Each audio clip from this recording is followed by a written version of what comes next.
Doit-on craindre un retour des tracteurs? Plusieurs manifestations ont eu lieu hier. Quelques mois après la crise agricole, les agriculteurs sont inquiets. Ils ne veulent pas être les dindons de la farce de la prochaine majorité. Et vous en parlez avec votre invité sur Europe 1, Stéphanie Demuru. Il s'agit de Patrick Aurel, président des jeunes agriculteurs. Bonjour Pierrick Aurel. Merci d'être avec nous en direct sur Europe 1. Vous appelez à une nouvelle mobilisation aux côtés de la FNSEA. Vous craignez, vous, clairement, un retour à la case départ avec ces législatives anticipées qui suscitent clairement de l'inquiétude dans vos rangs? Oui, en fait, c'est une inquiétude chez les agriculteurs parce qu'ils ont mis beaucoup d'énergie depuis le début d'année dernière, depuis le début de cette année, depuis janvier, et puis un peu en fin d'année dernière, sur des mobilisations historiques dont tout le monde se rappelle.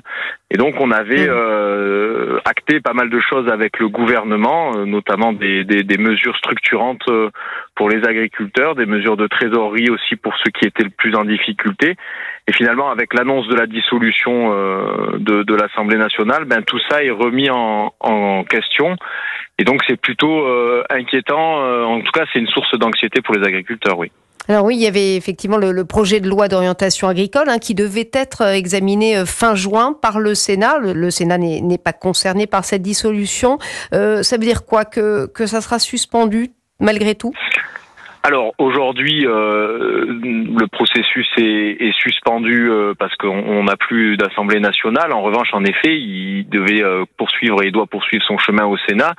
En revanche, demain, si l'Assemblée nationale passe d'une couleur ou d'une autre, c'est un texte qui doit passer aussi en commission mixte paritaire, et donc il y a un risque finalement qu'il soit dénaturé ou déstructuré, et pour le coup, nous là, chez Jeunes Agriculteurs, ça nous inquiète parce qu'il y a des propositions et des positions qu'on a travaillées de longue date chez Jeunes Agriculteurs dans cette PLOA, et le fait qu'elle soit suspendue ou revisitée nous inquiète parce que ça a été le fruit d'un dur labeur pour obtenir finalement un point de consensus entre le gouvernement et les parlementaires sur les propositions de la PLOA. Et donc, on donne pas cher de sa peau si elle devait repasser à la moulinette. Et quelles sont les mesures, justement, qui vous tiennent le plus à cœur? Alors dans la PLOA, les mesures qui nous semblent plus pertinentes sont la création du guichet unique France Service Agriculture, qui permet finalement d'accueillir tous les porteurs de projets, et puis accompagner les agriculteurs pendant leur carrière et aussi les aider au moment de la transmission. Donc c'est vraiment quelque chose de structurant pour la carrière d'un agriculteur, du début de sa formation, l'installation, l'exercice du métier jusqu'à la transmission. Donc ça a été le fruit d'un consensus politique avec divers partis pour que ce soit finalement accepté et inscrit dans la loi.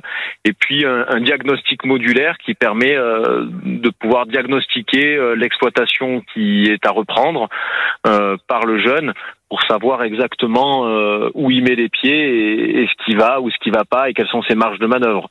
Donc ça, c'est les deux points les plus structurants qu'on a appelés de nos voeux dans la PLOA, qui sont inscrits et qu'on veut surtout pas voir disparaître. Oui, et il y a eu déjà, on l'a entendu, sans rentrer dans le détail, les promesses des différents candidats. Tous se précipitent évidemment dans cette campagne.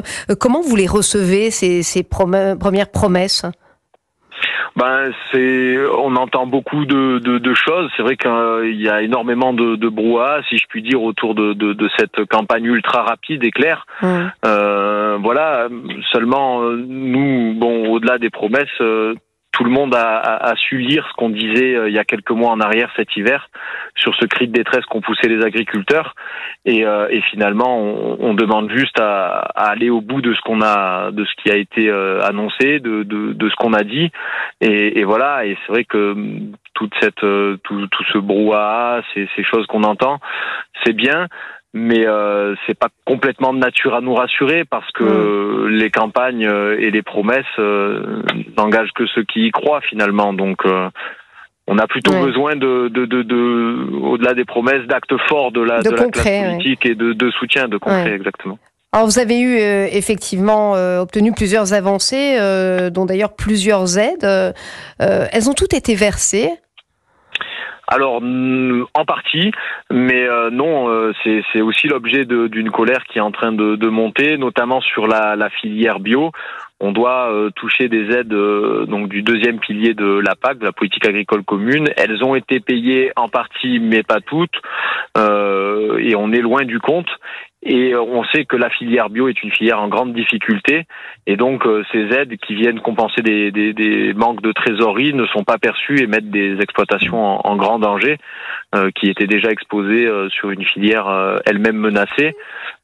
Et donc voilà, même si on a des dates qui ont été annoncées par le gouvernement, qui étaient le 15 juin, elles n'ont pas été versées au 15 juin en totalité, et donc ça vient rajouter. Mais ça c'est acquis.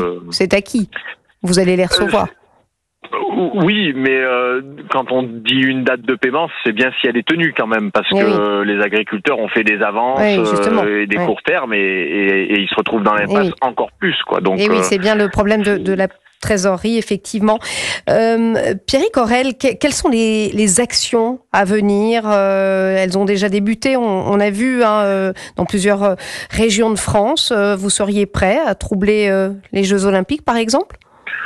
Non, c'est pas quelque chose qui est sur la table aujourd'hui. On va porter nos messages directement aux services concernés, que sont les représentations de l'État, la DDT, la Direction départementale des territoires et des mers, et puis l'Agence de services de paiement française.